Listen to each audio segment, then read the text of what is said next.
From Pacifica, this is Democracy Now! One of the things that Governor Snyder said a long time ago, and as well as Mayor B, is that everybody has to be in this thing together.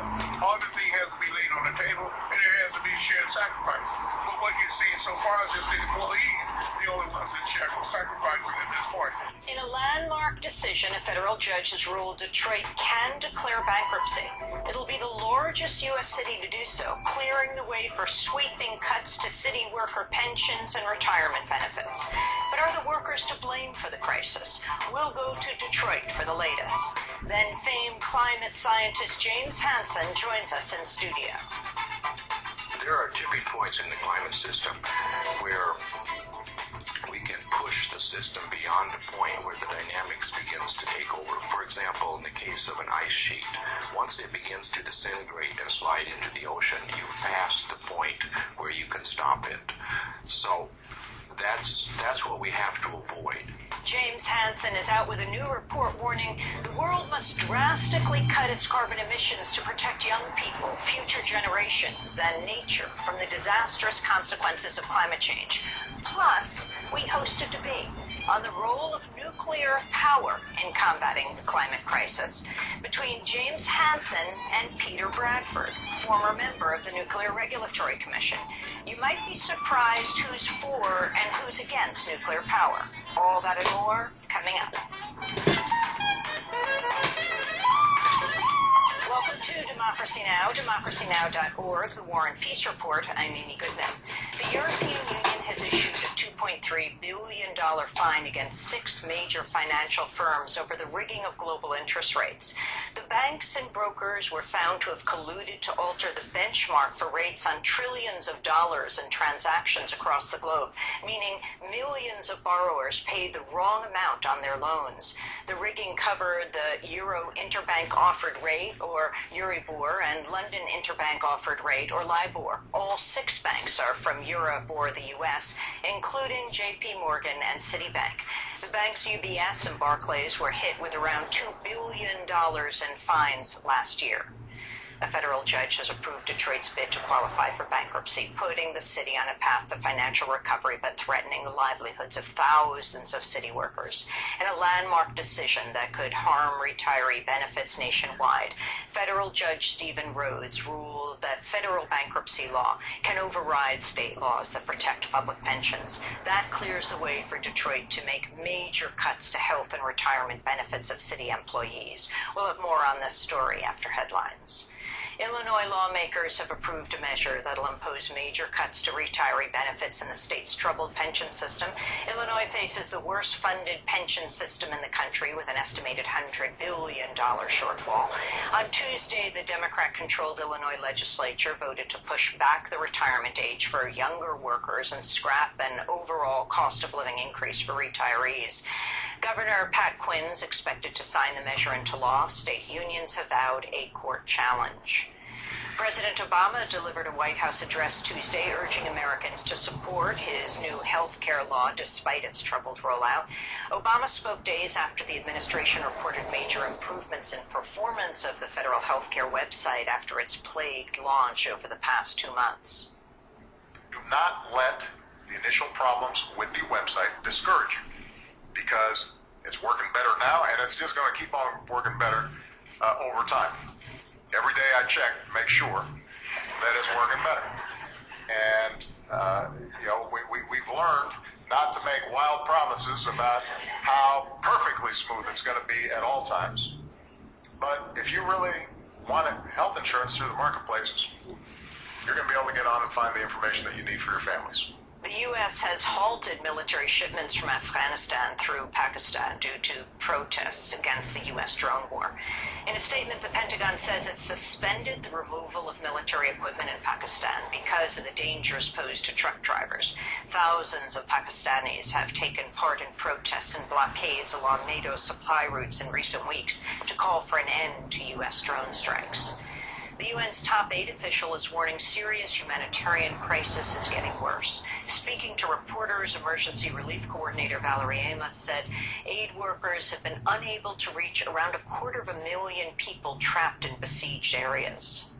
Our figures are that about 250,000 people are in besieged communities. So this is communities that we are not able to reach at all, and 2.5 million people in hard-to-reach areas. So they may have been reached, for example, once with assistance and no more. In Lebanon, a senior commander with the Shia group Hezbollah has been killed. Hassan al-Lakis was gunned down Tuesday outside his Beirut home. Hezbollah has accused Israel of responsibility, but Israel's denied the claim. The shooting came hours after Hezbollah leader Hassan Nasrallah accused Saudi Arabia of carrying out last month's bombing of the Iranian embassy in Beirut that killed 23 people. The editor of the British newspaper The Guardian appeared before a parliamentary hearing on Tuesday to face questions on the publication of the surveillance leaks of Edward Snowden. Alan Rusbridger told British lawmakers his newspapers publish less than 1% of the leaked information it's received. We continue to publish data, but it's about 1% of what we were given. I can't think of any story in recent times that has ricocheted around the world like this has, and which has been more broadly debated in parliaments, in the courts, amongst NGOs.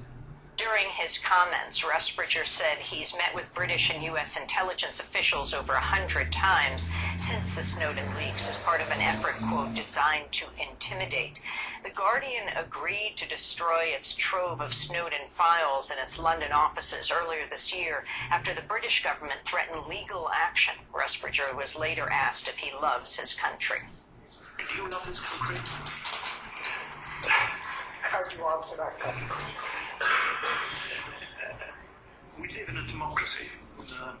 Most of the people working on this story are British people who have families in this country, who love this country. I'm slightly surprised to be asked the question, but yes, we are patriots.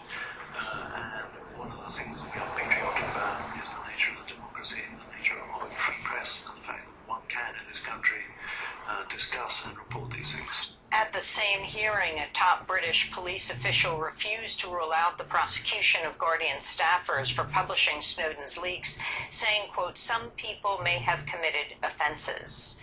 If you want to see our hour with Alan Rusbridger on Democracy Now!, go to democracynow.org. The European Court of Human Rights has opened a landmark hearing into Poland's complicity in torture for hosting a secret CIA prison. The court's examining the cases of 2 Guantanamo prisoners who say they were subjected to mock executions, waterboarding, and other abuses, including claims of harm to their families. It's the first time a European country has been taken to court for allowing U.S. torture on its soil. A new study has rejected the theory that former Palestinian President Yasser Arafat was fatally poisoned. A team of Swiss scientists who examined Arafat's remains said last month their findings moderately support polonium poisoning as the cause of death. But now a group of French investigators who also studied Arafat's tissue samples say they believe he died of a brain hemorrhage and an intestinal infection. The French report says the polonium found in Arafat's body may have come from radon gas in his burial tomb.